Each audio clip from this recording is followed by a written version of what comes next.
Hello friends, मैं पूजा राठौर अपने YouTube channel आशा study point पे आप सभी का स्वागत करती हूँ। विशेषण में ऑलमोस्ट चीजें हम लोग पढ़ चुके हैं पहले वीडियो में, आप उन्हें जाके प्लेलिस्ट से देखें। और अभी हम लोग विशेषण की अवस्थाएं या तुलनात्मक अवस्थाओं का अध्ययन करेंगे। तो सबसे पहला प्रश्न है कि विशेषण की कितनी तुलनात्मक अवस्थाएं हैं?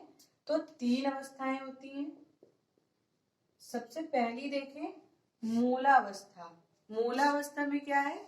इसमें किसी व्यक्ति के गुण या दोष बताए जाते हैं, इनका तुलना नहीं किया जाता, यानी कोई भी चीज अपने मूल अवस्था में रहती है। जैसे कि राधा सुंदर लड़की है या मीरा कुरूप लड़की है, इस तरह की चीजें मूलावस्था में आती हैं। उत्तरावस्था, उत्तरावस्था में 2 व्यक्तियों की गुण दोषों की तुलना की जाती है।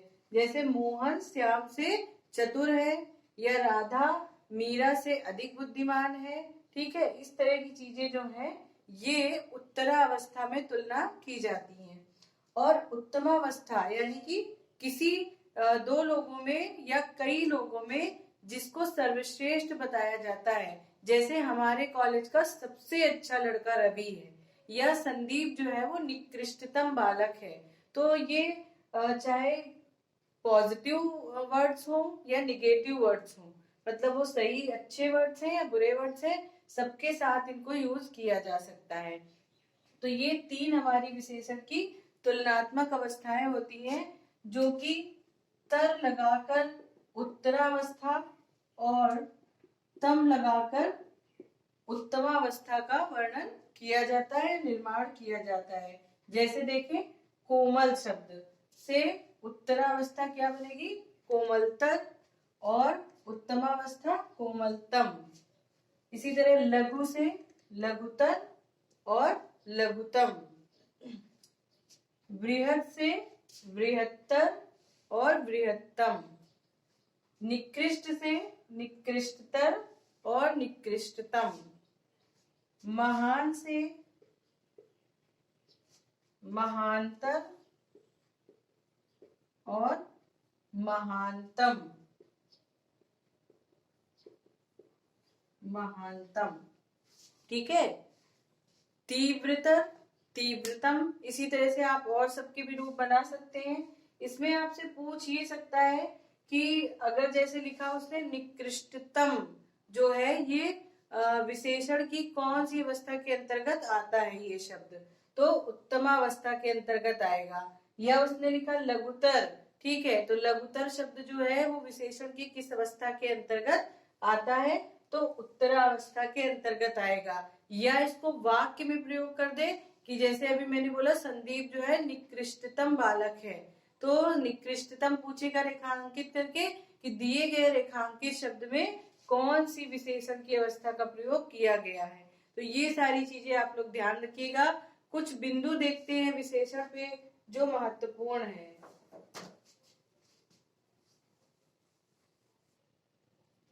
विशेषण से जुड़े कुछ महत्वपूर्ण बिंदुओं को देख लेते हैं, जिनसे भी आपको वाक्य शोधन में भी काफी सुविधा मिल सकती है। जैसे देखें, जब संज्ञा शब्द वाक्य में ना हो, क्योंकि विशेषण तो संज्ञा की विशेषता बताता है, लेकिन मान लीजिए संज्ञा शब्द वाक्य में ना हो और विशेषण जो है वो संज्ञा का काम करे, तब उसका रूपांतर विशेषण की तरह ना होकर संज्ञा की तरह होता है, क्योंकि विशेषण के साथ परसर्ग, परसर्ग मतलब होता है कारक चिन्ह, नहीं लगता लेकिन विशेष के साथ लगता है। जैसे कि संज्ञा का शब्द है राम, तो राम ने, ठीक है, ये काम किया, लेकिन विशेषण में ऐसा नहीं होता, क्योंकि बड़ा उसके बाद मान लीजिए बड़ा घर, तो हमेशा उसके बाद कोई ना कोई संज्ञा आती है। किंतु अगर संज्ञा की तरह ही विशेषण काम करे, विशेषण के शब्द, तो हम परसर्ग का प्रयोग करते हैं।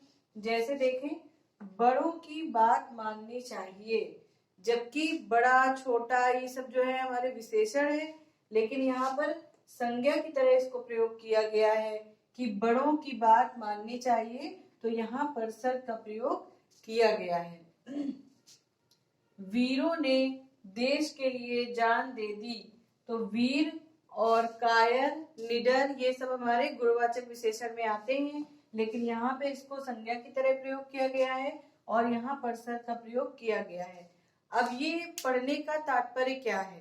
मान लीजिए आपसे वाक्य शोधन में ये चीज आ जाती है तो यहाँ दे देगा वीरों के देश के लिए जान दे दी, या मान लीजिए ऐसे नहीं बन पाएगा, सॉरी, लेकिन ये मतलब वाक्य अशुद्ध करके उसके शोधन के लिए इसको दे सकता है। ठीक है, यहाँ पे वीरों ना कर वीर ने कर देगा तो फिर गलत हो जाएगा वो वाक्य। विद्वानों का आदर करना चाहिए। ठीक है, तो यहाँ विद्वानों जो है ये संज्ञा की तरह प्रयोग किया गया है, किसका? विशेषण का, जबकि विद्वान शब्द होता है विशेषण का, जैसे विद्वान व्यक्ति, तो यहाँ विद्वानों का आदर करना चाहिए। तो अब जैसे उसने बना दिया है पे विद्वान का आदर करना चाहिए तो गलत हो जाएगा। ठीक है, क्योंकि ये का परसर्ग जो है वो संज्ञा के साथ जुड़ेगा, ना कि विशेषण शब्द के साथ। दूसरा एक उदाहरण देखिए, विशेषण के लिंग वचन आदि विशेष के लिंग वचन के अनुरूप ही होते हैं, चाहे विशेषण विशेष के पहले आए या बाद में। मतलब ये है कि विशेष जिस लिंग वचन कारक में लिखा होगा उसी तरह से विशेषण के भी रूप बदल जाएंगे। जैसे यहाँ छात्र हैं तो अच्छे छात्र पढ़ते हैं, लेकिन अगर लड़का लिखा होता तो अच्छा लड़का हो जाता। इसी तरह मीरा भली लड़की है, तो लड़की है मीरा इसलिए भली है, लेकिन अगर लोग लिखा होता तो भले लोग हो जाता। तो ये सारी चीजें थोड़ा सा आप लोग ध्यान रखिएगा, वाक्य शोधन में यहाँ से प्रश्न बन सकते हैं।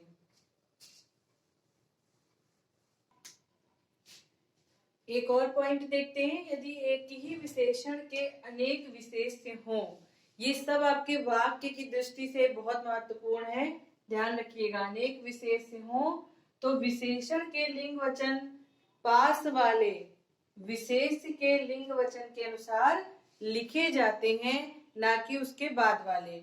जैसे यहाँ देखें, अच्छी कलम और कागज, जबकि कागज पर लिखा जाता है। ठीक है, यानी कागज जो है वो पुल्लिंग है, कलम जो है स्त्रीलिंग का शब्द है, लेकिन हमारा जो विशेषण है वो पहले वाले विशेष के अनुसार लिखा जाएगा। और पहला वाला विशेष क्या है? कलम स्त्रीलिंग है, तो विशेषण क्या है? अच्छी। कुर्ता देखिए पुल्लिंग है और धोती स्त्रीलिंग है, लेकिन हमारा जो विशेषण है वो पहले वाले विशेष के अनुसार आया है। कुत्ता और बिल्ली, तो कुत्ता जो है वो पुल्लिंग है और बिल्ली स्त्रीलिंग है, लेकिन ये जो काला शब्द आया है वो कुत्ते के अनुसार आया है। ठीक है,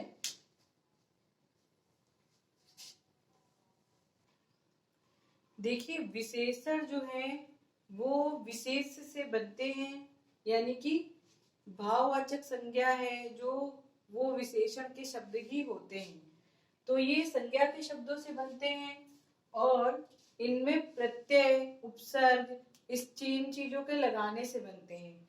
तो चलिए कुछ शब्दों को देखते हैं जिनसे विशेषण के शब्द बनाए गए हैं प्रत्यय लगाकर। जैसे यहाँ पर देखें, राष्ट्र से राष्ट्रीय, तो इसमें ई प्रत्यय लगा है, यानी कि अगर आपसे पूछे कि राष्ट्र शब्द का विशेषण क्या होगा तो राष्ट्रीय होगा। इसमें बहुत सारे तरीके से आपसे प्रश्न बना सकता है, 4 शब्द लिख देगा। जैसे मान लीजिए उसने प्राची लिख दिया, ठीक है, और नैश लिख दिया और ऋण लिख दिया और निशा लिख दिया। दिए गए 4 विकल्पों में से कौन सा विशेषण का शब्द है? तो देखिए यहाँ पे प्राची जो है आपका ये संज्ञा का शब्द है, ऋण भी संज्ञा का शब्द है, निशा भी संज्ञा का शब्द है, जबकि नैश का अर्थ होता है रात में किया जाने वाला या रात्रि संबंधित। तो नैश के आगे जब आप कोई शब्द जोड़ेंगे, देखिए विशेषण को सबसे अधिक पहचानने के लिए ये है कि जो विशेषण का शब्द है आप उसके बाद का वाक्य देखें। जब वाक्य में प्रयोग करेंगे तो आपको विशेषण समझ में आएगा। बाकी जो अभी आपने गुणवाचक विशेषण में पढ़ा था तो बहुत सारे शब्द तो आपको वहीं से मिल जाते हैं। ठीक है। और बाकियों का अभी हम लोग देखते हैं, वाक्य में बोलेंगे तो समझ में आएगा कि ये विशेषण है। तो इस तरह से आपके विशेषण और विशेषण पूछ सकता है। आगे देखिए, इतिहास में एक प्रत्यय लगाकर ऐतिहासिक शब्द बना, और आप देखेंगे तो लिखा जाएगा कि ये ऐतिहासिक ग्रंथ है। तो ग्रंथ क्या हो गया आपका, संज्ञा का शब्द हो गया, और उसकी विशेषता क्या थी कि वो ऐतिहासिक है। ठीक है, तो इस तरह से इसके आगे कोई ना कोई संज्ञा का शब्द जुड़ेगा। श्री से विशेषण बना श्रीमान, मान जो है आपका प्रत्यय है जो श्री में लग के श्रीमान बनता है। अर्थ से देखें, आर्थिक, आर्थिक शब्द बनता है। अंचल से आंचलिक मतलब क्षेत्रीय, अनुशासन से अनुशासित, उपन्यास से औपन्यासिक, ऋण से ऋणी, चर्चा से चर्चित। जैसे ऋणी है, चर्चित है, तो हमेशा इनके आगे कोई ना कोई संज्ञा का शब्द लिखा रहता है। जैसे वो एक चर्चित व्यक्ति है या हस्ती है, वो ऋणी व्यक्ति है, तो ये आगे जो संज्ञा लग जाता है तो उसके पहले हमेशा विशेषण ही आते हैं। इसके बाद देखिए, कल्पना से कल्पित, चक्षु से चाक्षुष मतलब नेत्र संबंधी, जाति से जातीय, चमक से चमकीला। अब देखिए, जो चमकीला शब्द है आपने अभी पढ़ा था गुणवाचक विशेषण के अंतर्गत, ये रंगवाची में। ठीक है, तर्क से तार्किक, तार्किक क्या आएगा, वो एक तार्किक विचार प्रस्तुत किया, तो विचार क्या हो जाएगा आपका, संज्ञा हो जाएगी और तार्किक विशेषण। तिरस्कार से तिरस्कृत, जैसे कि कालिदास जो है पत्नी द्वारा तिरस्कृत किए गए थे। ठीक है, तो ये तिरस्कृत वर्ड भी विशेषण है। प्रमाण से प्रामाणिक या प्रमाण्य, प्राची से प्राच्य, देव से दिव्य, निशा से नैश। अब देखिए यहाँ पे निशा जो है रात होता है, इसका मतलब ये संज्ञा है, जबकि नैश जो होता है वो रात्रि संबंधित। तो अब जैसे नैश वर्ड है, इस पे आपको ध्यान देना होगा, क्योंकि ये समझ में जल्दी आपको नहीं आएगा जब तक इसका अर्थ नहीं पता होगा वहां पे। मर्म से मार्मिक, अब मार्मिक के आगे आप कहीं भी पढ़ेंगे तो लिखा होगा ना कि ये बड़ा मार्मिक दृश्य था या मार्मिक घटना थी, तो ये जो दृश्य और घटना लग जाता है तो मार्मिक क्या हो जाता है, विशेषण का कार्य करता है वहां।